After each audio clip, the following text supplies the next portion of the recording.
All my dear masters for you మీకోసం ఛానల్కు స్వాగతం సుస్వాగతం. ముందుగా మన గురువు గారైన శ్రీ బ్రహ్మర్షి పితామహ పత్రిజీ గారికి, మన గురుమాతకు నా ఆత్మ ప్రణామాలు. ఈరోజు మన ఛానల్కు సీనియర్ పిరమిడ్ మాస్టర్ గారైన చిన్న కేశవరావు గారు, ఎన్టీఆర్ జిల్లా విజయవాడ పిఎస్ఎస్ఎం అధ్యక్షులు మన ఛానల్కి వచ్చారు. మాస్టర్స్ సార్ చెప్పబోయే టాపిక్ శ్వాస విజ్ఞానం. Okay masters, thank you sir. Welcome sir. For you channel చూస్తున్నటువంటి మన ధ్యాన మిత్రులందరికీ ఆత్మ ప్రణామాలు తెలియజేస్తున్నాను. ప్రీతమ గురువర్యులు బ్రహ్మర్షి పితామహ పత్రిజీ గారికి శతకోటి ప్రణామాలు. వారి పదాలకు నమస్కారాలు తెలియజేస్తున్నాం. సో నా పేరు చెన్నకేశ్వరరావు అండి. నేను విజయవాడలో ఉంటాను. ఈ Vijayawada urban area plus NTR జిల్లా రెండింటి కలిపి నేను పిఎస్ఎస్ఎం అధ్యక్షుడిగా గత 2 సంవత్సరాల నుంచి పనిచేస్తున్నాను. నేను 2002వ సంవత్సరంలో ఈ యొక్క ధ్యాన మార్గంలో అడుగుపెట్టడం జరిగింది. 2002 సంవత్సరం విజయవాడలో ధ్యాన మహాయజ్ఞం ఒకటి జరిగింది.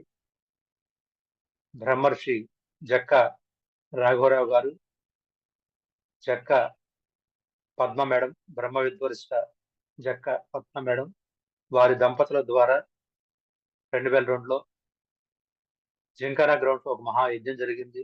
వారం రోజుల పాటు ఆ యజ్ఞంలో మొట్టమొదటిగా నేను ఈ ధ్యానంలో పాల్గొనడం, అక్కడి నుంచి నా యొక్క శోధన సాధన అంతా కూడా అక్కడి నుంచే ప్రారంభమైంది.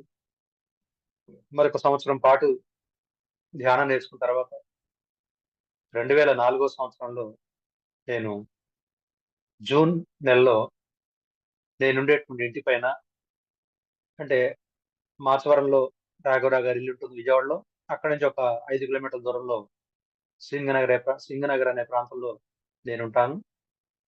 అక్కడ నా ఇంటి పైన ఒక పిరమిడ్ నిర్మాణం చేసి వారందరికీ అవకాశం కల్పించాలి. నేను ప్రతిరోజు అంత దూరం వెళ్ళడం ఇబ్బందికరంగా ఉంటుంది కాబట్టి నేనే ఒక పిరమిడ్ నిర్మాణం చేసి నేను నేర్చుకుంటూ, నేను సాధన చేసుకుంటూ నాతో పాటు కొంతమందికి అవకాశం కల్పించాలి అన్నటువంటి ఉద్దేశంతో ఒక 15x15 సైజ్ పిరమిడ్ నిర్మాణం చేపట్టడం జరిగింది. దాన్ని జూన్ నెలలో ప్రారంభించుకోవటం, అక్కడి నుంచి నేను పిరమిడ్ కట్టాను కాబట్టి నా కోసం నేను సాధన చేసుకుంటూ మరి వచ్చిన వాళ్ళకు కూడా నేర్పించాలి అంటే నాకు కొంత జ్ఞానం కావాలి కాబట్టి నేను విశేషంగా క్లాస్ చేస్తూ నాకున్నటువంటి అవగాహనతో, అప్పటి వరకు నేను నేర్చుకున్న అవగాహనతో మరి క్లాసులు నిర్వహించడం, ప్రతి శుక్రవారం నాడు సాయంత్రం 6 నుంచి తీసేవాడిని. ఆ తర్వాత మా పిరమిడ్ లో దాదాపు ఒక 25 మంది యంగ్స్టర్స్, చదువుకునేటువంటి పిల్లలు, ఉద్యోగాలు చేసేటువంటి పిల్లలు క్లాసులకి వాళ్లే వస్తుండేవాళ్ళు. కాస్త పెద్దవాళ్ళు, పెద్ద వయసు ఉన్న వాళ్ళు 25 మంది, యూత్ ఒక 25 మంది, దాదాపు 40-50 మంది ప్రతి వారం క్లాసులకు వస్తుండేవాళ్ళు. మరి వాళ్ళు ఎప్పుడైతే రావడం ప్రారంభించారో యువత కోసం నేను అప్పట్లో రామ్తా అనే పుస్తకం చదవడం, ఆ పుస్తకాన్ని ప్రతి వారం వాళ్ళకి ఎక్స్ప్లెయిన్ చేయడం, ఆ విధంగా వాళ్ళు ఇన్స్పైర్ అయ్యే విధంగా ఆ క్లాస్ నిర్వహించడం అద్భుతంగా దాదాపు ఒక 20 వారాల పాటు నిర్వహించుకోవడం జరిగింది. ఇప్పుడు అప్పట్లో నేర్చుకున్నటువంటి వాళ్ళందరూ కూడా మరి పెళ్లిళ్ళు అయిపోయి పిల్లలు అలా వేరువేరుగా ఉంటూ వాళ్ళ సాధన వాళ్ళు చేసుకుంటున్నారు. ఈ పిరమిడ్కి వచ్చి ఇన్స్పైర్ అయిన వాళ్ళలో దాదాపుగా 8 మంది మరి ఇక్కడ ఈ సింగనగర్ ప్రాంతంలో పిరమిడ్లు కట్టడం, ఫస్ట్ పిరమిడ్ నేనే కట్టడం జరిగింది. నా ద్వారా వీళ్ళందరూ కూడా ఇన్స్పైర్ అయ్యి ఒక 8 పిరమిడ్లు, అంటే టోటల్ గా 9 పిరమిడ్స్ సింగనగర్ లో ఇప్పటి వరకు గత 10 సంవత్సరాలుగా 9 పిరమిడ్లు ఇక్కడ వాళ్ళు ఇళ్లపై నిర్మించుకుని వాళ్ళ సాధన వాళ్ళు చేసుకుంటూ కొంతమందికి సాధన అవకాశం కల్పిస్తున్నారు మిత్రులారా. ఇది ఈ విధంగా మరి 2004 నుంచి కూడా విజయవాడలో జరుగుతున్నటువంటి అనేక ప్రోగ్రామ్స్ కి మరి విజయవాడ సొసైటీ తరఫున ఉన్నటువంటి మెగా ప్రోగ్రామ్స్ అన్నింటిలో కూడా నేను ఎంతో కొంత పాత్ర వహించడం, బ్రహ్మశ్రీ రాఘవరావు గారికి చేదోడు వాదోడుగా ఉంటూ వారు నిర్వహించే పెద్ద పెద్ద కార్యక్రమాల్లో నా భాగస్వామ్యాన్ని నేను చేసుకుంటూ 2008, 2009 ప్రాంతంలో శ్రీశైల ధ్యాన మహాయజ్ఞ విజయవాడ సొసైటీ నిర్వహించడం జరిగింది.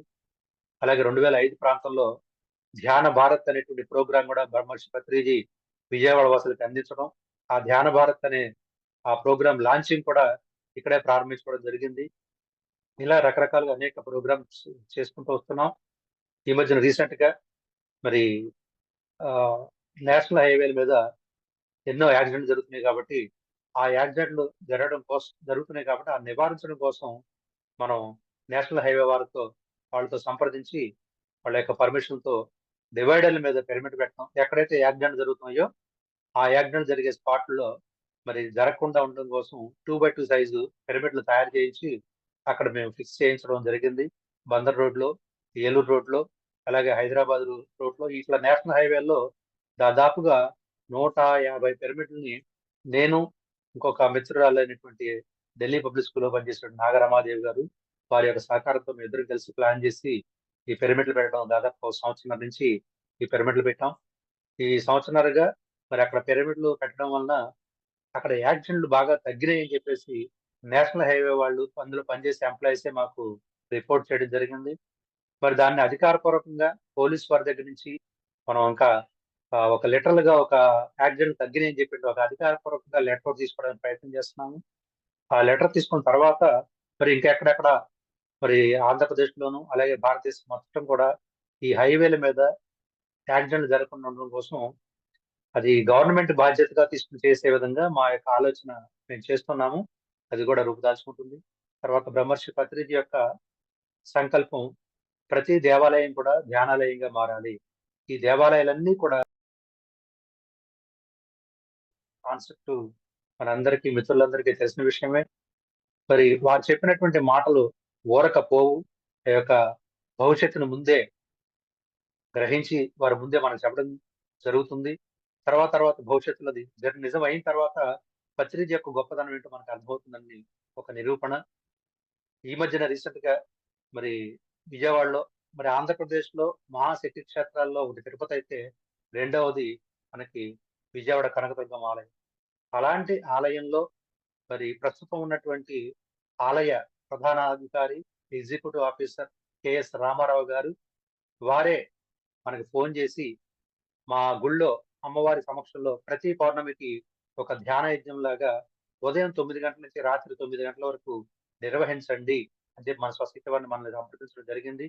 అది మహద్భాగ్యంగా మనం కూడా స్వీకరించి గత 8 నెలలుగా, ఇప్పటికి 8 నెలలుగా ప్రతి నెల ఉదయం 9 నుంచి రాత్రి 9 గంటల వరకు అంటే 12 గంటల పాటు అమ్మవారి సమక్షంలో మరి దాదాపుగా 12 గంటల ధ్యాన యజ్ఞం నిర్వహిస్తున్నాం. ఈ ధ్యాన యజ్ఞానికి చుట్టుపక్కల వాళ్ళు కానివ్వండి, జిల్లాలో నుంచి కానివ్వండి, విజయవాడలో కానివ్వండి 300 నుంచి 400 మంది ధ్యాన మిత్రులు హాజరవుతూ ఆ యజ్ఞాన్ని చక్కగా మనం నిర్విఘ్నంగా కొనసాగిస్తున్నాం అని చెప్పడానికి చాలా సంతోషంగా ఉంది.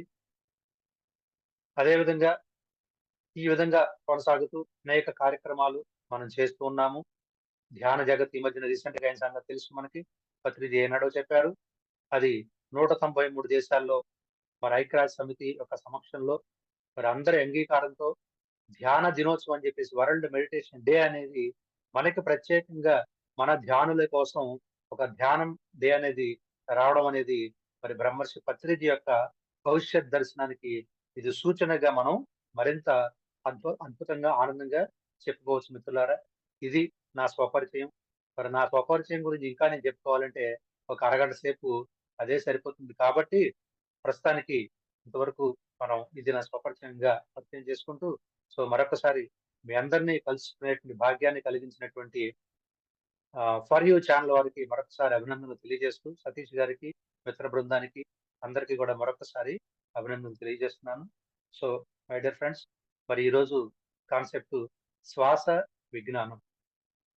అయితే ఈ శ్వాస విజ్ఞానం అనేది వాస్తవంగా శ్వాస విజ్ఞానం కాదు, శ్వాస మహా విజ్ఞానం దీని పేరు. శ్వాస మహా విజ్ఞానం అంటే శ్వాస అంటే సింపుల్ గా ప్రతి ఒక్కరికి ముక్కు ద్వారా జరుగుతున్నటువంటి శ్వాసే కదా. అది ఉంటేనే కదా మనం ఉన్నాం అనేటువంటి ఒక సింపుల్ చిన్న భావన మాత్రమే ఉంటుంది. కానీ శ్వాస యొక్క విన్యాసాలు, శ్వాస యొక్క గొప్పతనం ఎంత ఉంటుంది అంటే అద్భుతమైనటువంటి విజ్ఞానం అది. మరి ఏనాడో దాదాపుగా సుమారుగా 370 సంవత్సరాల క్రితమే వీరబ్రహ్మేంద్ర స్వామి చెప్పాడు.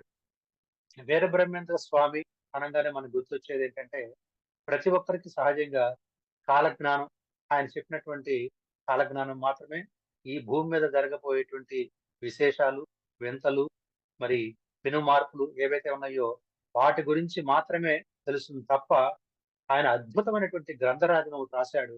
ఆ గ్రంథరాజుని పేరు చాలా మందికి తెలీదు. చాలా మందికి తెలియడమే కాదు, బ్రహ్మ బ్రహ్మం గారి వర్గీయులైనటువంటి వాళ్ళు, మరి ఆ బ్రహ్మం గారి ఆహ్, మతానికి ఇంచుమించుగా వారి కులం అనే చెప్పకూడదు గానీ, కులానికి సంబంధించినటువంటి ఆ కులంలో పుట్టినటువంటి వ్యక్తులు ఎవరైతే ఉన్నారో వాళ్ళకి కూడా తెలియనటువంటి రహస్య గ్రంథం ఒకటున్నది. దాని పేరే కాళికాంబ సప్త సతి. ఈ కాళికాంబ సప్తసతి అనే గ్రంథం ఉన్నదనే సంగతి చాలా మంది పబ్లిక్ ఎవరికీ తెలీదు. అది మొట్టమొదటిగా ఆ గ్రంథాన్ని ఆ యొక్క బ్రహ్మం గారి మఠంలో మన గురువు గారు బ్రహ్మర్షి పత్రిజీ గారి మఠాన్ని దర్శించినప్పుడు, ఆ మఠంలో ఆ యొక్క ఎదురుగుండా ఆ పుస్తకం కనిపించిందట. ఆ పుస్తకం కనిపించినప్పుడు, ఆ పుస్తకం ఏమిటి అని వారిని ఆ పూజారులు అడిగినప్పుడు, ఇది కాళికాంబ సప్తసతి బ్రహ్మం గారి తత్వాలు ఇందులో ఉన్నాయి" అని చెప్తే, అది ఆ పుస్తకాన్ని మరి వారి యొక్క పర్మిషన్‌తో మన గురువు గారు తీసుకొని, దాని నుంచి సుమారుగా ఒక 24, 25 తత్వాల్ని అందులో సంగ్రహించారు పత్రిజీ. అందులో తీసుకున్నారు. అవి తీసుకొని మనకి అప్పట్లో 2006, 2008 ప్రాంతంలోనే మనకి మ్యాగజైన్‌లో ధ్యాన జగత్, ధ్యానాంధ్రప్రదేశ్ అని ఒకటి ఉండేది. ఇప్పుడు ప్రస్తుతం ధ్యాన జగత్ అయిందది.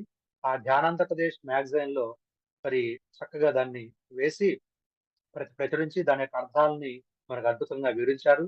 తర్వాత వీరబ్రహ్మేంద్ర గురువాణి అనేటువంటి ఒక ఆడియో గూడా బ్రహ్మర్షి పత్రిజీ వారి యొక్క స్వరంతో ఆలపించిన సంగతి, దానికి విశేష అర్థాలు గూడా మరి తెలియజేసిన సంగతి కొంతమంది సీనియర్ ధ్యాన మిత్రులందరికీ కూడా తెలిసిన విషయమే.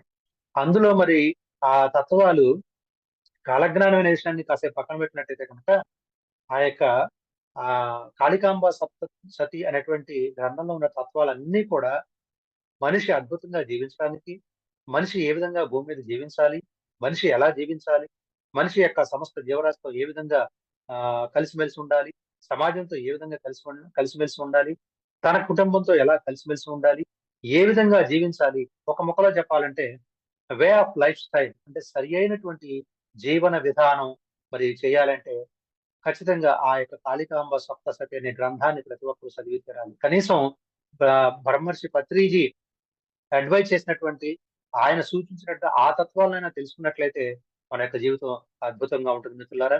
మరి అందులో ఉన్నటువంటి ఏకైక ఒకానొక అద్భుతమైన తత్వం శ్వాస గురించి. ఎందుకు ఇవన్నీ చెప్తున్నానంటే, అసలు కాళికాంబ సప్తసతి గురించి మరి తెలుసుకోవాలి. దానిలో మరి అంత అద్భుతంగా బ్రహ్మం గారు యొక్క శ్వాస గురించి చెప్పడం అనేది ఆయన ఆయన గ్రహించారు కాబట్టి, ఆయన తెలుసుకున్నారు కాబట్టి, ఆ శ్వాస మీద విపరీతమైన విశేషమైనటువంటి పరిశోధన చేశారు కాబట్టి, ఆ తత్వాన్ని అందులో ఆయన ప్రచురించారు.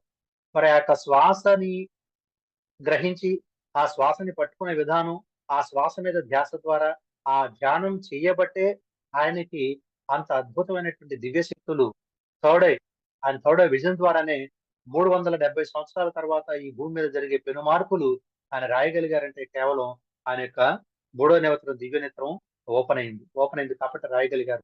ఆ ఓపెన్ అవ్వడానికి కారణం ఈ యొక్క శ్వాస విజ్ఞానం. ఈ శ్వాసని ఆయన పట్టుకున్నారు కాబట్టే ఆ యొక్క కాలజ్ఞానాన్నైనా రాయగలిగారు. అందులో మరి ఉన్నటువంటి తత్వం చాలా మంది వినే ఉంటారు. అయితే కొత్త వాళ్ళకి తెలియకపోవచ్చు. పాత వాళ్ళకి ఈ తత్వం చిరపరిచితమే. అది ఒక తత్వం. ఉత్తమోత్తమములు ఉత్తమోత్తమములు ఉచ్ఛ్వాస నిశ్వాసలు పంతులరసి తాను బ్రహ్మమగుట ముసుగులోన శివుడు ముసుగులోన శివుడు పొసగియున్నాడయా కాళికాంబ హంస కాళికాంబ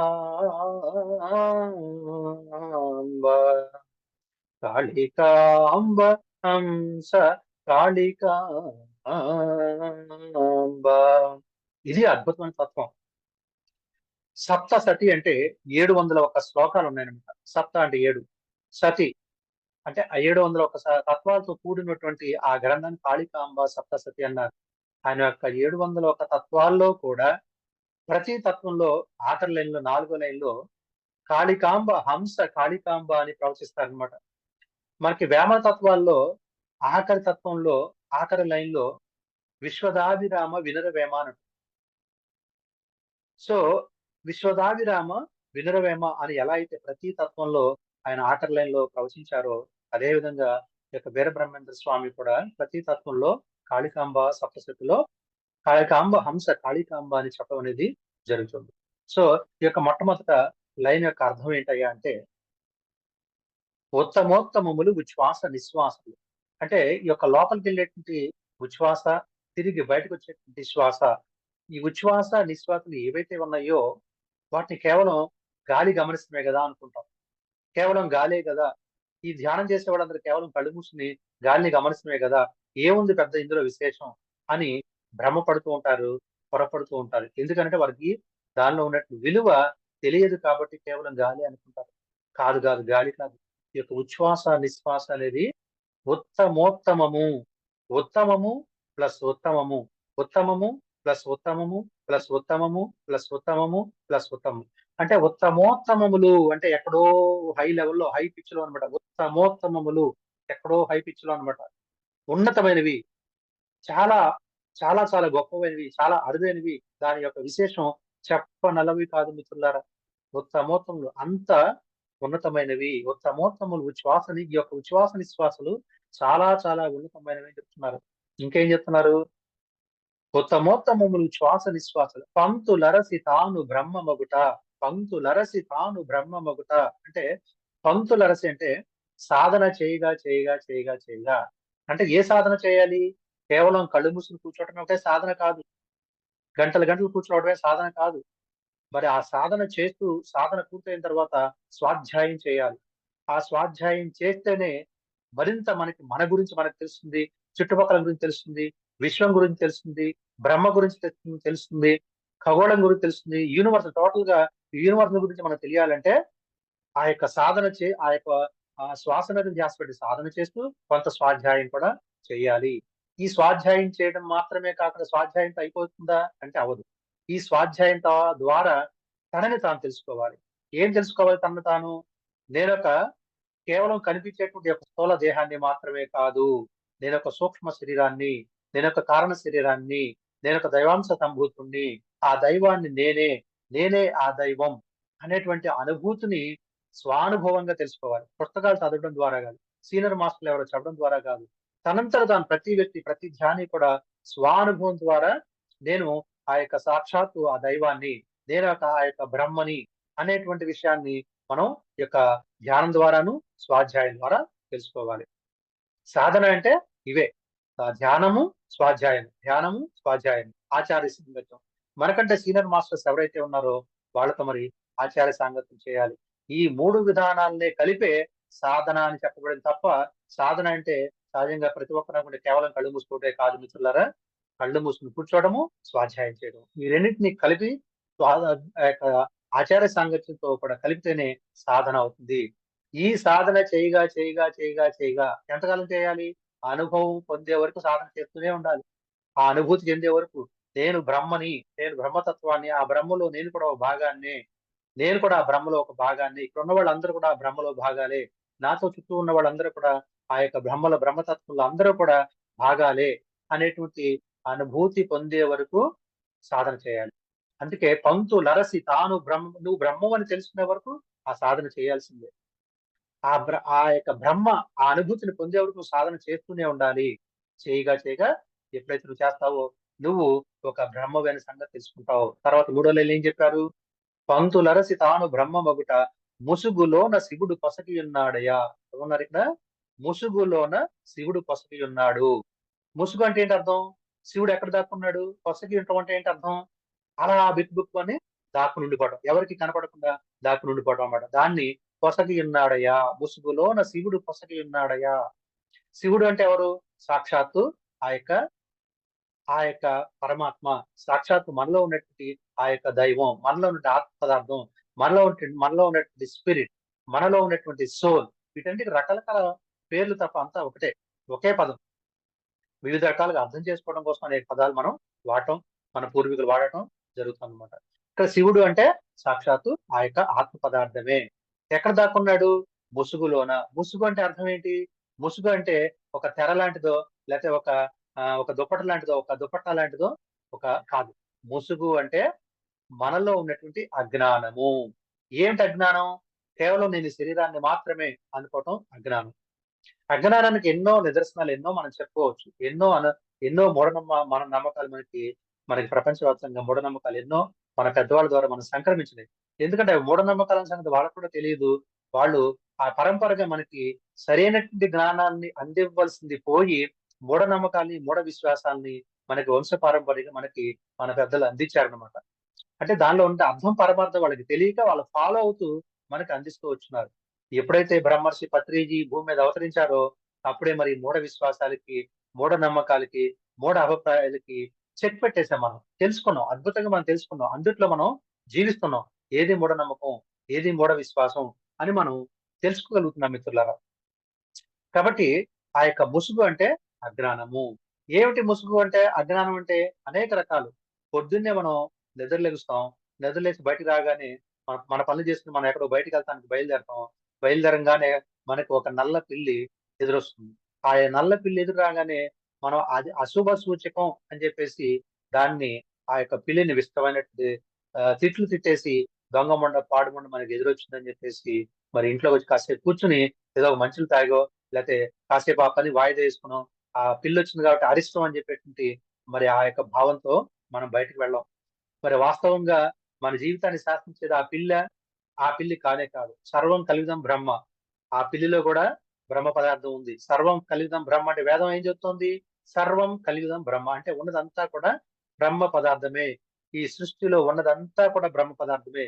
వేరే పదార్థం ఏ లేదు. బ్రహ్మ ద్వారా, బ్రహ్మ చేత సృష్టించబడినటువంటి పదార్థాలే ఇవన్నీ కూడా. ఆ జంతువుల్లోనూ, పక్షుల్లోనూ, అన్నింటిలో కీటకాదుల్లో ఉన్నటువంటి అన్నది కూడా బ్రహ్మ పదార్థమే. మన ఎదురొచ్చింది ఎవరు? నల్ల పిల్లి అని మనం భౌతికంగా చూస్తున్నాం కాబట్టి నల్ల పిల్లి అనుకుంటున్నాం. కానీ ఆ నల్ల పిల్లి ఎవరు? బ్రహ్మ పదార్థమే. ఆ నల్ల పిల్లిని కూడా మనం బ్రహ్మ పదార్థంగా భావించి మనం బయటకు వెళ్ళినప్పుడు మన పని సక్సెస్ఫుల్ గా విజయవంతంగా జరుగుతుంది అనడంలో ఎలాంటి మరి అతిశయోక్తి లేదు. అంత అలాంటి సందేహం లేదు. ఇలాంటి మూఢనమ్మకాలు ఎన్నో మరి చెప్పుకుంటూ పోతే ఎన్నో ఉన్నాయి మిత్రులారా. కాబట్టి నేను శరీరాన్ని మాత్రమే అనుకోవడం కూడా ఒక మూఢనమ్మకే. ఇది సాక్షాత్తు ఈ దేహం దేవాలయము. దేహో దేవాలయో ప్రోక్తః జీవో దేవో సనాతనః అని ఆదిశంకరాచార్యులు వారు చెప్పాడు. దానికి ముందు ఈ భగవద్గీతలో శ్రీకృష్ణుడు చెప్పాడు. తర్వాత కాలంలో మరి ఆ ఆదిశంకరాచార్యులు వారు చెప్పాడు. ఆదిశంకరాచార్యులు వారు ఏం చెప్పాడు? దేహో దేవాలయో ప్రోక్తః జీవో దేవో సనాతనః. అంటే ఈ దేహం ఏమైంది? ఈ దేహం కనిపించే దేహం మాత్రమే కాదు. ఇది సాక్షాత్తు ఒక ఆలయం. ఈ ఆలయంలో ఎవరుంటారు? మనం బయట చూసేటువంటి దేవాలయంలో దేవుడు ఉన్నాడనే సంగతి మనం ఎలా నమ్ముతున్నామో, ఎలా విశ్వసిస్తూ పూజలు పురస్కారాలు చేస్తున్నామో, అదే విధంగా మరి ఇదొక ఆలయం అనుకున్నప్పుడు ఈ ఆలయంలో కూడా ఖచ్చితంగా దేవుడు ఉన్నాడనే సంగతి మనం పూర్తిగా విశ్వసిస్తే ఆటోమేటిక్ గా ఈ శరీరం ఒక దేవాలయం లాగా మారిపోతుంది. ఇదే సనాతన ధర్మం. అంటే భూమి పుట్టినప్పటి నుంచి ఉన్నటువంటిదే సనాతన ధర్మం. ఇప్పుడు కొత్తగా చెప్పుకోవాల్సిన పని ఏమీ లేదు. కాబట్టి దీన్ని ఆ యొక్క ఆలయంగా మనం భావించినప్పుడు మన భావనలో ఉండాలన్నమాట. కేవలం మనసులో కాదు. కేవలం మన యొక్క భావనలో ఉండాలి. ఇది దేవాలయం సంగతి. ఈ యొక్క దేవాలయం సంగతి మనం మర్చిపోతున్నాం కాబట్టి, కేవలం దీన్ని శరీరంగా భావిస్తున్నాం కాబట్టి ఈ యొక్క శరీరానికి రోగాలు వస్తున్నాయి మిత్రులారా. దయచేసి ఎప్పుడైతే మనం దీన్ని పూర్తిగా ఒక దేవాలయంలాగా భావించి ఈ దేవాలయంలో ఒక దేవుడు ఉన్నాడు, వాడే జీవాత్మ, వాడే పరమాత్మ అన్న భావం మన పూర్తిగా నరాల్లో జీర్ణించుకుపోయినప్పుడు ఈ యొక్క శరీరం పూర్తిగా దేవాలయంలాగా మారిపోతుందన్నమాట. అందుకే ఈ యొక్క వీర బ్రహ్మేంద్ర స్వామి ఏం చెప్తున్నాడు?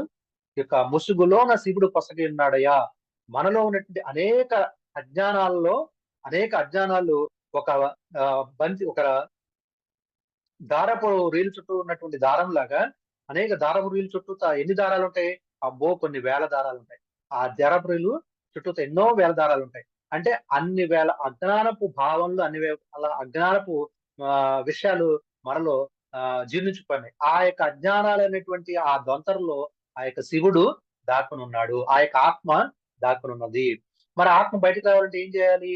ఒక్కొక్క దారాన్ని అన్వయిండు తీసేస్తూ ఉంటే ఆ యొక్క దారపు ఉండ ఎలా అయితే బయటకు వస్తుందో అప్పుడు ఆ అజ్ఞానాలు తీసినప్పుడు మన లోపల ఉన్నటువంటి ఆ దైవం అప్పుడు ప్రజ్వలిస్తుంది. అప్పుడు ఆ చైతన్యం బయటకు వస్తుంది. అదే చెప్తున్నాడు. ముసుగులో నా శివుడు పొసగి ఉన్నాడయ్యా, దాక్కుని ఉన్నాడు. మరి ఎవరు చేస్తారు అది? ఏ భగవంతుడు తీస్తాడు మనలో ఉన్న అజ్ఞానాలు? అంటే మన యొక్క స్వయం సాధన ద్వారా మనలో ఉన్నటువంటి అజ్ఞాన భావాలను ఒక్కొక్కటి తొలగించేసినట్లయితే పూర్తిగా మనం దైవంగా మారిపోతాం అని చెప్తున్నాడు. ఆఖరి లైన్లో ఏం చెప్తున్నారు? కాళికాంబ హంస కాళికాంబ.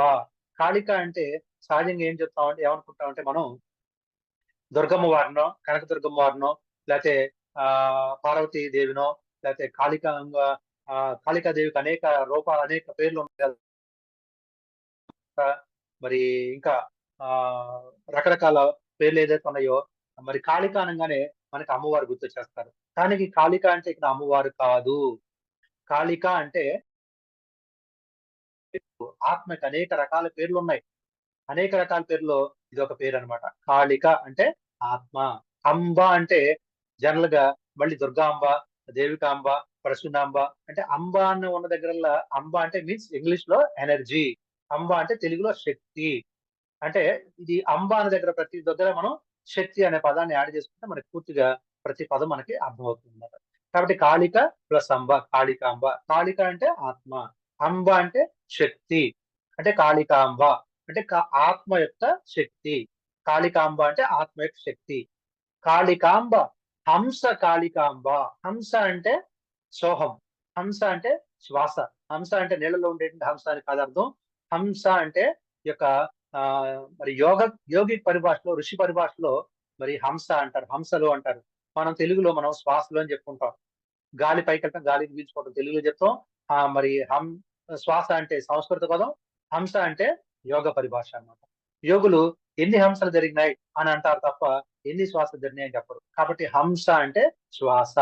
ఇక్కడ పూర్తిగా మనం తీసుకున్నట్లయితే కాళికాంబ హంస కాళికాంబ అంటే కాళిక ప్లస్ అంబ కాళికాంబ అంటే ఆత్మ యొక్క శక్తి. తర్వాత పదంలో ఏంది? హంస. ఆత్మ యొక్క శక్తి శ్వాస. ఇది దీని యొక్క పూర్తి అర్థం. కాళికాంబ హంస కాళికాంబ అంటే ప్రతి శ్లోకంలో కూడా, ప్రతి యొక్క తత్వంలో కూడా ఆఖరి లైన్లో కాళికాంబ హంస కాళికాంబ అంటే ఆత్మ యొక్క శక్తి శ్వాసరే నాయన. ఆత్మ యొక్క శక్తి శ్వాసరే నాయన. ఆత్మ యొక్క శక్తి శ్వాస ఏరా నాయన అని ప్రతి ఒక్కరికి గుచ్చి గుచ్చి చెప్తున్నారు అనమాట. అంటే ఆత్మ యొక్క ఈ యొక్క జీవుడు యొక్క శక్తి ఏమై ఉంది? శ్వాస. అంటే మనం జీవించి ఉన్నామంటే అర్థం ఈ యొక్క ఆత్మకి ఆ శ్వాస జరుగుతుంది. కాబట్టి ఈ యొక్క ఆత్మ ఈ యొక్క దేహంలో ఉంటోంది. ఎప్పుడైతే శ్వాస ఆగిపోయిందో ఈ యొక్క ఆత్మ బయటికి వెళ్ళిపోయినట్లు లెక్క. అంటే ఈ యొక్క ఆత్మకి, ఈ యొక్క శ్వాసకి రెండిటికి అవినాభావ సంబంధం ఉంది అని చెప్పేసి, అందుకే ఉంది కాబట్టి శ్వాసను ఏం చెప్పాడైనా ఉత్తమోత్తములు శ్వాస నిశ్వాసలు అని చెప్పి మొట్టమొదటి లైన్ లో ఆయన చెప్పడం జరిగింది అనమాట. సో ఇది మిత్రులారా దీని యొక్క అర్థం. మీరు ఇంతకు ముందు ఆ ఈ యొక్క ఈ యొక్క తత్వం యొక్క అర్థం వినే ఉంటారు. సో దీన్ని కొద్దిగా మరింత విశదీకరించి చెప్పాలనే భావంతో ఈ యొక్క తత్వం యొక్క గొప్పదనం గురించి అందరికీ తెలియాలనే ఉద్దేశంతో దీన్ని కొద్దిగా సమయం అయినప్పుడు కూడా నేను తీసుకోవడం జరిగింది. సో ఇది మిత్రులారా శ్వాస యొక్క విజ్ఞానంలో ఇదొక ఆ బ్రహ్మం గారు చెప్పినటువంటి తత్వం. తర్వాత రోజుల్లో మరి దాన్ని భగవద్గీతలో శ్రీకృష్ణుడు ప్రాణాయామం చెప్పాడు. ప్రాణాయామం అని చెప్పినా, శ్వాస మీద ధ్యాస అని చెప్పిన రెండు ఒకటే, వేరే కాదు. సో ఈ యొక్క శ్వాస మరి ఎలా జరుగుతుంటుంది మనలో అనుకుంటే, సహజంగా ప్రతి మనిషికి కూడా ఒక సగటు మానవుడికి శ్వాసలు ఒక నిమిషానికి ఎన్ని జరుగుతాయి అంటే 15, 16, 18 అంటే 16 నుంచి 18 శ్వాసలు ప్రతి మనిషికి సగటున జరుగుతూనే ఉంటాయి. ఇది మాక్సిమం అందరికీ తెలిసిన విషయమే. సైన్స్ కూడా అదే చెప్తోంది. ప్రతి మనిషికి 15, 18 శ్వాసలు జరుగుతూ ఉంటాయి. అయితే ఎవరైతే ధ్యానం చేస్తూ ఉంటారో, సీనియర్ ధ్యాన మిత్రులు ఎవరైతే ఉంటారో వారికి ఈ శ్వాసలు 10 నుంచి 12 శ్వాసలే జరుగుతుంటాయి పర్ మినిట్, ఒక నిమిషానికి. అదే ఈ యొక్క సగటు మానవుడు కోపంతో ఉన్నాడనుకోండి, ఉద్రేక భావంతో ఉన్నాడనుకోండి, తీవ్రమైనటువంటి బాధతో ఉన్నాడనుకోండి, తీవ్రమైన దుఃఖంతో ఉన్నాడనుకోండి, అప్పుడు ఈ శ్వాసలు 16 నుంచి 22 శ్వాసలు అయిపోతాయి. ఈ శ్వాసలు కనుక మనలో కోపం ఇంకా పెరిగితే, నషాడానికి అంటిందంటారు చూడండి. కోపం, నాకు బీపీ వచ్చేస్తుందని ఒక్కోసారి అంటూ ఉంటాం. ఏదైనా కోపం వచ్చినప్పుడు నువ్వు మాట్లాడుతూ నాకు బీపీ వచ్చేస్తుంది, నాకు బీపీ పెరిగిపోతుంది అని అంటుంటాం. ఈ పదాన్ని అసలు వాడకూడదు. నాకు బీపీ పెరిగిపోతోంది అనే పదం అసలు మన హిస్టరీ నుంచి డిలీట్ చేయాలి. ఎందుకంటే బీపీ పెరుగుతోంది అంటే బీపీ పెరుగుతుంది. యద్భావం తద్భవతి కాబట్టి ఆ బీపీ అలా పెరుగుతుందన్నమాట. కాబట్టి ఆ స్థితిలో ఆ వ్యక్తి యొక్క శ్వాసలు 28 నుంచి 30 శ్వాసలు అయిపోతాయి మిత్రులారా. ఒక నిమిషానికి ఎవరైనా శ్వాసలు కౌంట్ చేసుకోవాలంటే కనుక మన సెల్ ఫోన్ లో టైం పెట్టుకొని మన శ్వాసలు గమనించుకోవచ్చు. ఒక 5 నిమిషాలు టైం పెట్టుకొని ఈ 5 నిమిషాల్లో మనం ఎన్ని శ్వాసలు తీసుకుంటున్నాం అనేది క్యాలిక్యులేషన్ వచ్చేస్తుంది. ధ్యానంలో కూర్చుని శ్వాసను గమనిస్తూ, ఉచ్ఛ్వాస నిశ్వాసను గమనిస్తూ కూడా మనం ఒక 5 నిమిషాలు టైం సెట్ చేసుకుంటే కనుక ఎన్ని శ్వాసలు తీసుకుంటున్నాం అంటే మనకి యావరేజ్ వచ్చేస్తుంది అనమాట. సుమారుగా ఒక 5 నిమిషాలు మనం పెట్టుకున్నాం, 15 శ్వాసలు తీసుకున్నాం అంటే 5 × 15 5 × 15 75 శ్వాసలు మనం తీసుకున్నట్లు లెక్క. అదే 10 శ్వాసలే తీసుకున్నాం అంటే 5 నిమిషాల తర్వాత మనకు 70 శ్వాసలు అయినాయి. అప్పుడు 75 అయినాయి అంటే 15 శ్వాసలు. అదే 5 నిమిషాల్లో మనం లెక్కేసుకుంటే 50 శ్వాసలు తీసుకున్నాం. అప్పుడు మన శ్వాస కేవలం ఒక నిమిషానికి 10 శ్వాసలు మాత్రమే తీసుకుంటున్నట్టు లెక్కేసుకోవాలన్నమాట. ఎంత తక్కువ శ్వాసలు తీసుకుంటే మన యొక్క ఆయు ప్రమాణం అంత పెరుగుతుంది. ఎంత ఎక్కువ శ్వాసలు మనం తీసుకుంటే మన ఆయు ప్రమాణం అంత తగ్గిపోతుంటుంది. మన లైఫ్ స్పాన్ పెరుగుతుంటుంది. మన యొక్క ఆరోగ్యం కూడా అద్భుతంగా మారుతూ ఉంటుంది. తక్కువ శ్వాసలు తీసుకోవాలి మిత్రులారా. మనం డీప్ ధ్యానంలో ఉన్నట్టయితే కనుక మన శ్వాసలు 5 నుంచి కేవలం 10 శ్వాసలు మాత్రమే జరుగుతాయి. అంటే అప్పుడు మనకి అసలు మన శ్వాస జరుగుతోందో లేదో అనే స్థితి కూడా మనకు జరుగుతుంది. ఒక 20 నిమిషాలు ధ్యానం చేసిన తర్వాత, ఒక గంట సేపు ధ్యానంలో కూర్చున్నాం. ఒక 20 నిమిషాలు ధ్యానం చేసిన తర్వాత మనల్ని మనం గమనించుకుంటే మన చేతులు, మన కాళ్ళు అసలు ఉన్నాయో లేవో, మన శరీరం ఉందో లేదో తెలియదు, మన పేరేంటో మనం మర్చిపోతాం, అసలు నేనెవరు అనే సంగతి కూడా మర్చిపోతాం. ఆ స్థితిలో కేవలం మన శ్వాసలు కేవలం 4 నుంచి 5 శ్వాసలు మాత్రమే జరుగుతాయి మిత్రులారా. ఆ స్థితిలో మనం పొందేటువంటి అనుభూతి అద్భుతమైనటువంటి అనుభూతి. అంత అనుభూతిగా చెప్పాలన్నవి కాదనమాట. ఆ స్థితి కొద్దిసేపే ఉంటుంది. తర్వాత మళ్ళీ మనకి అగైన్ ఏదోటి ఆలోచనలు వస్తూనే ఉంటాయి. మన శ్వాసలు 15, 16, 18 అలా జరుగుతూనే ఉంటాయి. కాబట్టి ఇలా యావరేజ్‌గా ఒక నిమిషానికి మనం 15 శ్వాసలు తీసుకుంటే 60 నిమిషాలకి అంటే గంటకి 60 నిమిషాలు. ఒక నిమిషానికి 15 శ్వాసలు తీసుకుంటే గంటకి 60 నిమిషాలు. 60 × 15 ఎంతవుతుంది? అంటే 60 × 15 900 శ్వాసలవుతాయి. అంటే ఒక గంటలో మనం ఎన్ని శ్వాసలు తీసుకుంటున్నాం? 900 శ్వాసల్ని తీసుకుంటున్నాం సహజంగా. సో, 24 గంటలు. రోజుకి ఎన్ని గంటలు మనకి? రోజుకి 24 గంటలు. అంటే 24 × 900 తీసుకుంటే 900 లెక్కేస్తే 21,600 శ్వాసలు పర్ డే మనం తీసుకుంటున్నాం. అంటే నిద్రపోయినప్పుడు తక్కువ శ్వాసలు తీసుకుంటాం. మనం మేలుకున్నప్పుడు కొద్దిగా ఎక్కువ శ్వాసలు తీసుకుంటాం. ఇలా యావరేజ్‌గా కాలిక్యులేట్ చేసుకుంటే కనుక 21,600 శ్వాసలు మనం తీసుకుంటున్నాం. అయితే మనం అనుకోవచ్చు, ఎందుకండి ఈ శ్వాసలు ఎన్ని తీసుకుంటే ఏమవుతుంది? 24,000 తీసుకుంటే ఏమవుద్ది? 30,000 శ్వాసలు తీసుకుంటే ఏమవుతుంది? 40,000 శ్వాసలు తీసుకుంటే ఏమవుతుంది? శ్వాసే కదా! ఫ్రీగానేగా మనకు దొరికేది. మనం దానికేం డబ్బులు ఖర్చు పెట్టడం లేదుగా. దానికి కౌంటింగ్ ఎందుకండి అని అంటారు. అనుకోవచ్చు. కానీ దీని వెనకాల ఉన్నటువంటి ఒక సూక్ష్మ రహస్యం ఏమిటయ్యా అంటే, ఎన్ని తక్కువ శ్వాసలు తీసుకుంటే మన యొక్క ఆరోగ్యము అంత అద్భుతంగా ఉంటుంది. మన యొక్క ఆయు ప్రమాణం కూడా పెరుగుతుంది. దానికి ఉదాహరణలుగా కొన్ని కూడా మన దగ్గర ఉదాహరణలు కూడా కొన్ని ఉన్నాయి. అవి కూడా మీకు నేను తెలియజేస్తాను. అది ఏమిటయ్యా అంటే, ఇప్పుడు చెప్పాను కదా! రోజుకి 21,600 శ్వాసలు మనం తీసుకుంటున్నాం. అదే కనుక ఇంకా తక్కువ శ్వాసలు తీసుకుంటే మనం కేవలం 4-6 శ్వాసలు, 6-8 శ్వాసలు లేదా 4-10 శ్వాసలే కూడా మనం ధ్యానంలో దీర్ఘ ధ్యాన స్థితిలో ఉన్నప్పుడు అంత తక్కువ శ్వాసలు కూడా మనకి ఇది సంభవమే జరుగుతూ ఉంటుంది. ఇప్పుడు హార్ట్ పేషెంట్‌లని మనం తీసుకుంటాం. అంటే గుండె జబ్బులు ఉన్నటువంటి వ్యక్తులు మనం తీసుకుంటే కనుక వాళ్ళ యొక్క శ్వాస రేటింగు ఎక్కువగా ఉంటది. హార్ట్ ప్రాబ్లమ్ వచ్చినటువంటి వాళ్ళని మనం ఆ యొక్క ఇన్‌పేషెంట్‌గా ఐసీయూలో పెడుతూ ఉంటారు. వాళ్ళు పెట్టినప్పుడు కొన్ని పరికరాలను వాళ్ళ గుండెల మీద సెట్ చేస్తుంటారు. తర్వాత వాళ్ళ నాడిల్ని పరీక్షిస్తుంటారు. వాళ్ళ శ్వాసల్ని కౌంట్ చేస్తూ ఉంటారు. ఇవన్నీ కూడా రకరకాల ఇన్స్ట్రుమెంట్స్ అన్ని పెట్టి కూడా చెక్ చేస్తూ ఉంటారు ఎప్పటికప్పుడు. అప్పుడు గనక ఆ స్థితిలో మనం వాళ్ళ శ్వాస రేటింగ్ తీసుకుంటే కనుక, వాళ్ళ శ్వాస రేటింగ్ ఇందాక మనం చెప్పినట్టుగా సగటున 16, 18 సార్లు, 15-18 సార్లు శ్వాసలు తీసుకుంటాం. కానీ వాళ్ళ యొక్క శ్వాస వేగం 24-32 శ్వాసలు ఉంటాయి మిత్రులారా. ఎందుకంటే ఆ యొక్క ఆ గుండె జబ్బులు వచ్చేదే డిప్రెషన్ వల్ల, స్ట్రెస్ వలన అని చెప్పేసి అందరికీ తెలిసిన విషయం. ఆ స్ట్రెస్ ఎక్కువగా ఉంటుంది కాబట్టే, ఆ స్ట్రెస్ ఎక్కువ ఫీల్ అయినప్పుడు ఆ శ్వాసల వేగం పెరుగుతుంది. ఎక్కువ శ్వాసలు తీసుకుంటారన్నమాట. 24-32 శ్వాసలు వాళ్ళు తీసుకుంటూ ఉంటారు. అందుకే ఆ స్ట్రెస్‌ని, ఆ శ్వాసని తగ్గించాలి అంటే, ఆ శ్వాసల కౌంట్ తగ్గించాలంటే, మళ్ళీ ఇంకోటి సంబంధం ఏంటంటే, ఈ శ్వాస వేగానికి, మన గుండె కొట్టుకునే వేగానికి సంబంధం ఉంది. ఈ రెండిటితో పాటు మన బ్రెయిన్‌లో జరిగేటువంటి బ్రెయిన్ వేవ్స్ ఉంటాయి. అంటే data beta waves, alpha waves, theta waves, delta waves. ఇట్లా రకరకాలుగా 4 రకాల తరంగాల ఫ్రీక్వెన్సీ మన మెదడులో జరుగుతుంటుంది. మన శ్వాసకి, మన గుండె కొట్టుకోవడానికి, ఈ యొక్క మెదడులో జరిగే ఫ్రీక్వెన్సీ మూడిటికి కూడా సంబంధం ఉంది. ఇవన్నీ కూడా ఆ స్ట్రెస్ ఫీలింగ్ వలన జరుగుతుంటుందన్నమాట. ఈ స్ట్రెస్ ఫీలింగ్స్ వలన శ్వాసల వేగం పెరుగుతుంది. ఈ శ్వాసల వేగం వలన మరి హార్ట్ ఇంకా స్ట్రెస్ ఫీల్ అవుతుంది. తద్వారా ఈ యొక్క ఫంక్షనింగ్ అనేది మారుతూ ఉంటుందన్నమాట. అప్పుడు ఏం చేయాలి? వాళ్ళేం చేస్తారు? ఆ స్ట్రెస్‌ని తగ్గించడం కోసం, స్ట్రెస్‌ని తగ్గిస్తేనే ఈ యొక్క శ్వాస వేగం కూడా తగ్గుతుంది. శ్వాస వేగాన్ని తగ్గిస్తేనే స్ట్రెస్ కూడా తగ్గుతుంది. ఈ ఈ ఇవన్నీ కూడా కంట్రోల్ చేయడం కోసం ఏం చేస్తారు? వాళ్ళు కొన్ని కెమికల్స్‌తో కలిపిన ఇంజెక్షన్స్ ఆ యొక్క సెలైన్‌లో ఇంజెక్ట్ చేసి ఆ పేషెంట్‌కి పెడతారన్నమాట. ఆ పెట్టినప్పుడు ఏమవుతుంది? ఆ కెమికల్ రియాక్షన్ వలన కొంత మైండ్‌లో స్ట్రెస్ అనేది తగ్గుతుంది. ఆ స్ట్రెస్ తగ్గినప్పుడు ఆటోమేటిక్‌గా ఈ శ్వాసల వేగం కూడా తగ్గుతుంది. ఈ శ్వాసల వేగం తగ్గినప్పుడు ఆ గుండె కొట్టుకునే వేగం కూడా తగ్గుతుంది. సో వీటన్నిటి కూడా ఇంటర్నల్ లింక్స్ ఉంటాయన్నమాట. అవన్నీ తగ్గిస్తేనే ఆ స్ట్రెస్ అనేది తగ్గుతుంది. దానికి కెమికల్స్ వాడతాం.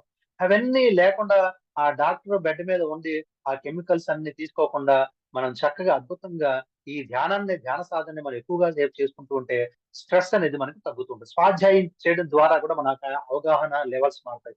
అవగాహన మారినప్పుడు ఆటోమేటిక్‌గా మీలోంచి స్ట్రెస్ అనేది మాయమైపోతుంది మిత్రులారా. కొన్ని లక్షలు ఖర్చు పెట్టి, ఆ డబ్బు ఖర్చు పెట్టి, ఆ పేషెంట్‌గా అక్కడ ఆ యొక్క ఇన్‌స్ట్రుమెంట్స్ అన్ని తగిలించుకోవడం అవసరమా?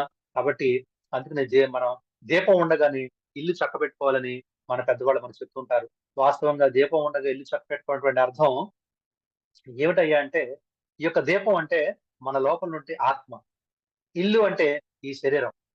ఈ యొక్క దీపం ఇక్కడ ఉండగానే ఈ ఇల్లుని చక్కబెట్టుకోవడం అంటే, ఈ దేవాలయాన్ని అద్భుతమైన అవగాహనతో మనం మార్చుకొని దేవాలయంగా మార్చుకోవటమే దీపం ఉండగా ఇల్లు చక్కబెట్టుకోవడం. అంటే ఈ దీపం బయటకు వెళ్ళిపోయిన తర్వాత ఈ ఇంటిని ఇంకా చక్కబెట్టేది ఏముంటుంది? ఈ దీపం వెళ్ళిపోతే ఇంటిని చక్కబెట్టేది ఏముంటది ఇక. ఇల్లు ధ్వంసం అయిపోయినట్టే. కాబట్టి దీపం ఉండగా ఇల్లు చక్కబెట్టుకోవడం అంటే ఈ దీపం ఇందులో ఈ యొక్క ఆత్మ ఇందులో ఉండగానే మనం చక్కగా ధ్యానం చేసుకోవటం, స్వాధ్యాయం చేసుకోవటం, ఆత్మ జ్ఞానాన్ని అభివృద్ధి చేసుకున్నట్లయితే అదే ఆ యొక్క దీపం ఉండగా ఇల్లు చక్కబెట్టుకోవడం అంటే అర్థం మిత్రులారా. కాబట్టి ఈ ఇవన్నీ ఇబ్బందులు లేకుండా మనం అద్భుతంగా ఈ ధ్యాన సాధన, ఈ స్వాధ్యాయం నెరవేర్చుకున్నట్లయితే మనం ఇంకా ముందుకు వెళ్ళడం అనేది జరుగుతుంది. కాబట్టి ఈ యొక్క సృష్టిలో అనేక జీవరాశులు వాటి యొక్క శ్వాసలు ఏ విధంగా ఉన్నాయంటే, మనం ఇందాక చెప్పినట్టుగా మనిషికి ఒక 15-18 శ్వాసలు జరుగుతున్నట్లే కొన్ని జంతువులు కూడా శ్వాస యొక్క వేగం ఎలా ఉంటుందంటే, కుక్కను తీసుకున్నట్టయితే గనక దాని యొక్క ఆయు ప్రమాణం ఎంతో తెలుసా మిత్రులారా? అతి తక్కువ కాలం జీవిస్తుందంటే అది కేవలం 7 సంవత్సరాలు తక్కువ కాలం. అది కొద్దిగా ఎక్కువ కాలం జీవిస్తోందంటే సుమారుగా 14-16 సంవత్సరాలు దాని యొక్క ఆయు ప్రమాణం.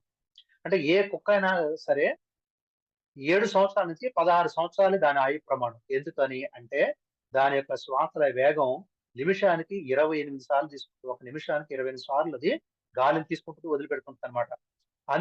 అందువలన అది కేవలం 7-16 సంవత్సరాలు మాత్రమే జీవిస్తుంది. అంటే కొన్ని కుక్కలు 10 సంవత్సరాలకి, 12 సంవత్సరాలకే వీధి కుక్కలున్నాయి. 10, 12 ఏళ్ళకే చనిపోతాయి. ఎందుకంటే వీధి కుక్కలకి ఎంతసేపు దానికి ఆహారం కోసం పోరాటం, ఆరాటం, వేరే కుక్కలొస్తే దీని యొక్క ఆహారం ఎక్కడ తగ్గిపోతుందో అందుకని వేరే కుక్కలు రానివ్వకుండా వాటి మీద ఎప్పటికప్పుడు పోట్లాడుతూ ఉంటాయన్నమాట. ఆ పోట్లాడడం ఉండడం వలన ఆ పోట్లాడుతూ అరుస్తూ ఉండడం వల్ల ఏమవుతుంది? శ్వాసల వేగం పెరుగుతుంది. అంటే మనం కూడా గమనించండి, మన పిల్లల మీద కానివ్వండి, బయట వాళ్ళ మీద కానివ్వండి, ఆఫీస్‌లో కానివ్వండి, వ్యాపార సంస్థల్లో కానివ్వండి, గట్టిగా అరిచి గోల చేసామనుకోండి, కోపం తెచ్చుకున్నామనుకోండి, మన శ్వాసల వేగం పెరిగిపోతుంది. అదే కూల్‌గా ఉన్నామనుకోండి, మన శ్వాసల వేగం తగ్గిపోతుంది. తద్వారా మన ఆయు ప్రమాణం పెరుగుతుంది. సో, కాబట్టి ఈ యొక్క వీధి కుక్కలకి, ఇంటి కుక్కలకి చాలా తేడా ఉంటుంది. మన యొక్క ఇంటి కుక్కలు, మన పెంపుడు కుక్కలు దానికెప్పుడు ఎలాంటి ఆవేశం లేకుండా, చక్కగా దానికి వసతి కల్పిస్తాం. దానికి దుపట్టా వేస్తాము. కింద ఓ పట్టా పడుకోవటానికి చలికాలంలో చలేస్తుందో అని పట్టా వేస్తాము. దోమలు కుడతాయేమని చెప్పేసి ఫ్యానేస్తాము. దానికి చక్కగా ఆ సమయానికి మనం తిన్నా తినకపోయినా ముందు దానికి చక్కగా ఇజ్జు, ఇసుకు, పింకీ, పాంకీ అని చెప్పి చక్కగా ముద్దలు పెడుతూ ఉంటాం. అలా పెట్టినప్పుడు దానికి టెన్షన్ ఏముంటుందండి? దానికి ఏ బాధ ఉంటుంది? బయట కుక్కొచ్చి ఏమన్నా ఆహారం తీసుకోపోతుందని భయమే ఉంటుందా? ఏది ఉండదు. చక్కగా హ్యాపీగా మనతో పాటు జీవిస్తూ ఉంటుంది. సో, దట్స్ వై దాని కాయ ప్రమాణం చక్కగా మామూలు కుక్కల కంటే కూడా 4, 5 సంవత్సరాలు పెరిగిపోయి 15-16, 14 సంవత్సరాలు అది హ్యాపీగా జీవిస్తుందన్నమాట.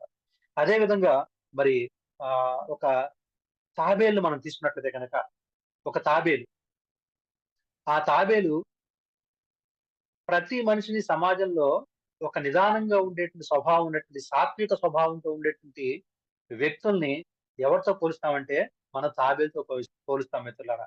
ఎందుకంటే తాబేలు చాలా కూల్‌గా ఉంటది. తాబేలు ఆవేశం ఉండదు. అద్భుతంగా జీవిస్తుందది.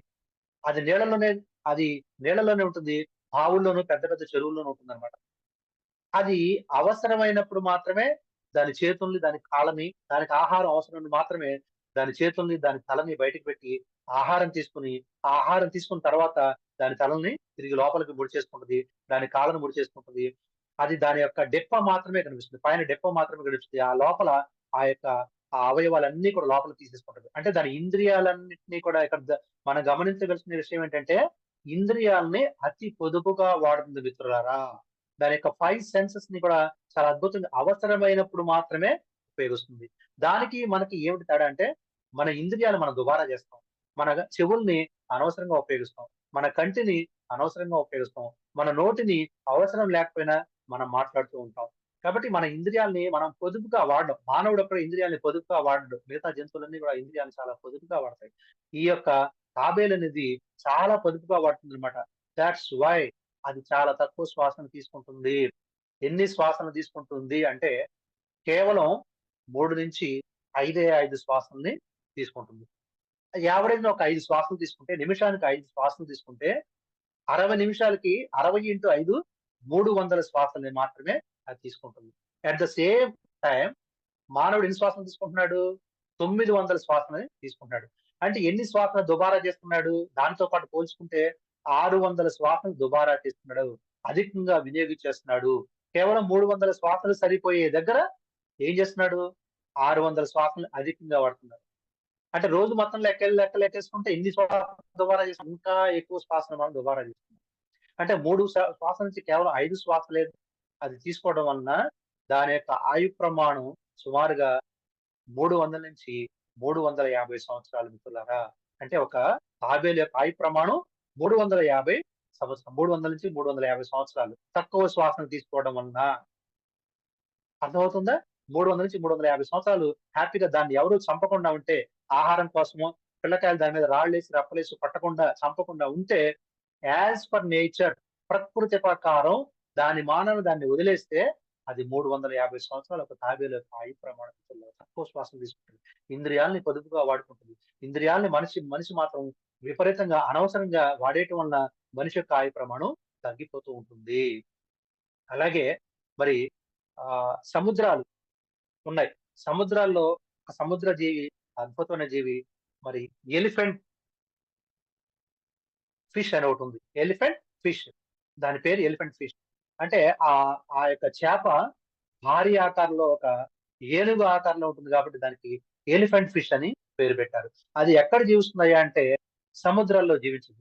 కేవలం మహాసముద్రాల్లో మాత్రమే జీవిస్తుంది. మహాసముద్రాలంటే మనకున్నటువంటి 7 సముద్రాల్లో 3 మహాసముద్రాలున్నాయి. 4 మామూలు సముద్రాలున్నాయి. అంటే అట్లాంటిక్ మహాసముద్రం, హిందూ మహాసముద్రం, పసిఫిక్ మహాసముద్రం ఇవన్నీ కూడా ఈ 3 కూడా మహాసముద్రాలు. ఈ 3 మహాసముద్రాల్లో మాత్రమే జీవించేటువంటి ఒక జీవి ఎలిఫెంట్ ఫిష్. ఆ ఎలిఫెంట్ ఫిష్ అనేది కేవలం, కేవలం ఒక గంటలో ఒక్కసారి శ్వాస తీసుకుంటున్నట్టు మిత్రులారా. అంటే 60 నిమిషాల్లో ఒక్కసారి శ్వాస తీసుకుంటుందంట. అంటే 60 నిమిషాలు అది ఒక్కసారి శ్వాస తీసుకుంటే 60 నిమిషాల్లో మనం ఎన్ని శ్వాసలు తీసుకుంటున్నాం? 900 శ్వాసలు తీసుకుంటాం. అంటే 899 శ్వాసల్ని మనం దుబారా చేస్తున్నాం అనే సంగతి ఇక్కడ గ్రహించాలి. సో ఒక్క శ్వాస గంటకు తీసుకోవడం వలన దాని ఆయు ప్రమాణం ఎంత లెక్కేసుకోవచ్చు మనం? అంటే పెద్ద పెద్ద ఓడలుంటాయి. ఆ ఓడలకి కింద కత్తులుంటాయి. ఆ కత్తులకి అది బలి కాకుండా ఉంటే, ఆ ఓడ దగ్గరికి అది రాకుండా ఉంటే, దాని మానాన అది హ్యాపీగా జీవిస్తుంటే, సముద్రాల్లో వచ్చేటువంటి సునామీలు, సముద్రాల్లో అగ్నిపర్వతాలు బద్దలవుతుంటాయి. ఆ అగ్నిపర్వతాలు సమీపంగా అది వెళ్లకుండా ఉంటే కనుక అది ఒక యుగం మారిపోతుందట మిత్రులారా. ఒక యుగ కాలం అది అద్భుతంగా ఆ యొక్క ఎలిఫెంట్ ఫిష్ జీవిస్తున్నట్టు మిత్రులారా. చూసారా? ఇది మరి నేను ఒక ఈనాడు పేపర్‌లో ఒక సైంటిస్ట్‌లు అబ్జర్వ్ చేసి రాసినటువంటి ఆ వ్యాసం చదివి దాన్ని మీకు నేను చెప్తాను. నేనైతే ఆ ఎలిఫెంట్ ఫిష్‌ని చూడల. దాన్ని ఒక సైన్స్ కాలమ్‌లో రాయడం వలన అది మీకు మీ ముందు ఉంచుతున్నాను మిత్రులారా. సో, మరి ఇంత అద్భుతమైనటువంటి యొక్క విజ్ఞానం ఈ యొక్క శ్వాస మహావిజ్ఞానంలో ఉన్నది మిత్రులారా. ఈ శ్వాస గురించి మనం ఇంకా వైజ్ఞానికంగా చెప్పుకోవాలనుకున్నప్పుడు కొన్ని సంవత్సరాల క్రితం కొలరాడో యూనివర్సిటీలో ఉన్నటువంటి ప్రొఫెసర్స్ ఈ శ్వాస యొక్క గొప్పదనాన్ని, ధ్యానంలో ఉన్న గొప్పదనాన్ని తెలుసుకోవాలి ఏమిటి అనే ఆసక్తితో కొన్ని పరిశోధనలు చేశారు. అవేంటంటే, కొంతమంది బుద్ధిస్ట్ మాంక్స్ అంటే బౌద్ధ భిక్షువుల్ని ఒక ఛాంబర్లో కూర్చోబెట్టారు. నార్మల్ పీపుల్ని, ధ్యానం అంటే తెలియని వ్యక్తుల్ని ఇంకొక ఛాంబర్లో కూర్చోబెట్టారు. ఈ యొక్క బుద్ధిస్ట్ మాంకులకి వాళ్ళ యొక్క ధ్యానం చేసేటప్పుడు వాళ్ళ యొక్క నాడి ఏ విధంగా పనిచేస్తుంది, మిడ్ బ్రెయిన్ ఈ యొక్క బ్రెయిన్లో బ్రెయిన్ వేవ్స్ ఏ విధంగా పనిచేస్తున్నాయి, గుండె వేగం ఎలా పనిచేస్తోంది అని తెలుసుకోవడానికి కొన్ని పరికరాలని ఈ బౌద్ధ భిక్షువులకి వాళ్ళు తగిలించి, అదేవిధంగా ధ్యానం తెలియని వ్యక్తుల్ని వాళ్ళని మామూలుగా వదిలిపెట్టేసి, ధ్యానం అనేది చేయించకుండా వాళ్ళని మామూలుగా వదిలిపెట్టేసి వాళ్ళకు కూడా ఈ యొక్క ఇన్స్ట్రుమెంట్స్ని తగిలించి ఒక 45 నిమిషాల పాటు బుద్ధిస్ట్ మాంక్స్ని ధ్యానంలో కూర్చోబెట్టడం జరిగింది. ఈ నార్మల్ ధ్యానం తెలియని వాళ్ళని మామూలుగా మాట్లాడుకోవటం, వాళ్ళలో వాళ్ళు మాట్లాడుకోవటం, వాళ్ళని ఫ్రీగా వదిలేశారు.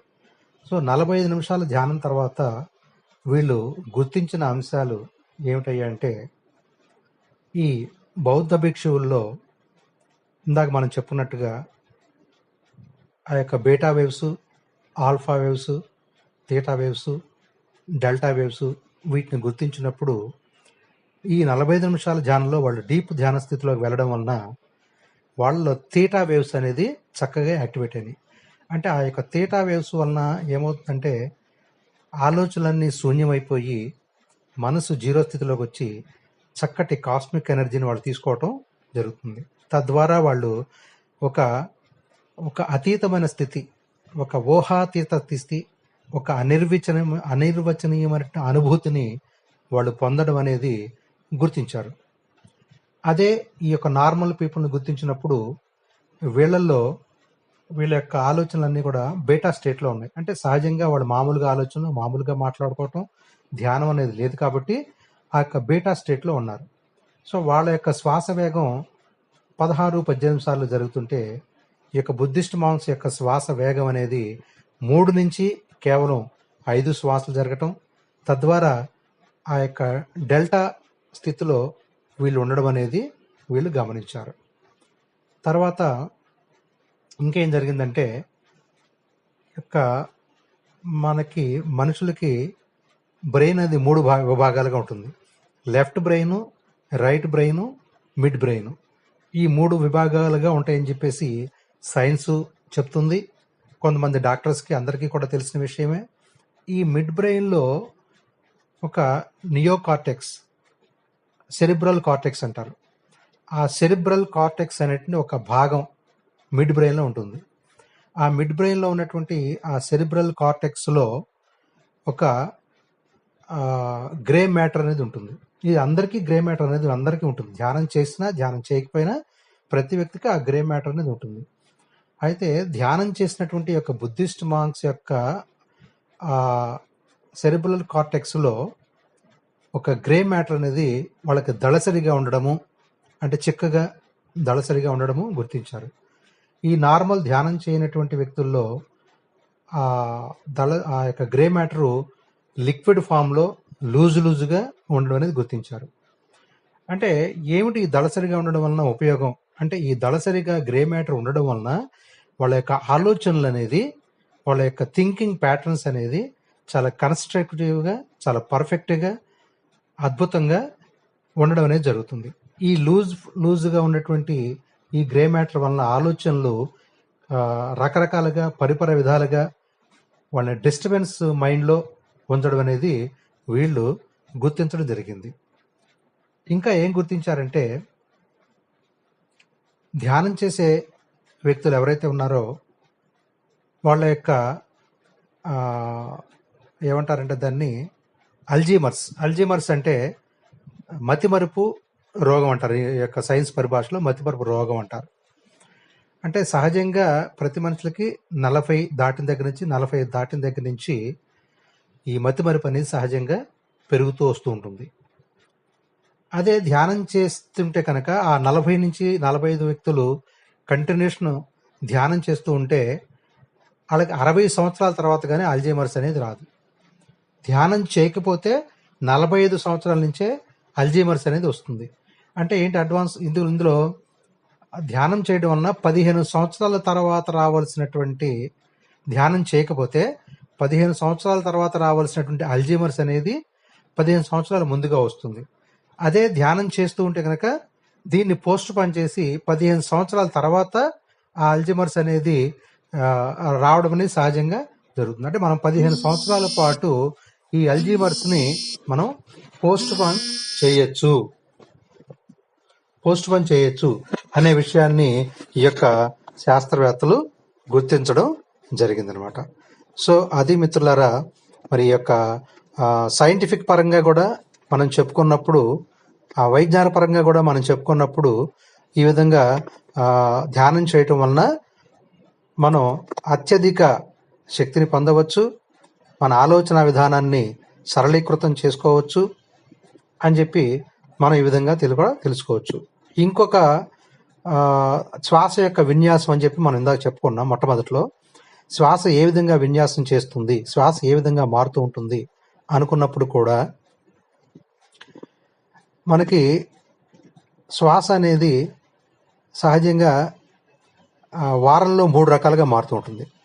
అంటే సోమవారం, మంగళవారం, బుధవారం ఒక నాసిక ద్వారా శ్వాస జరుగుతుంది.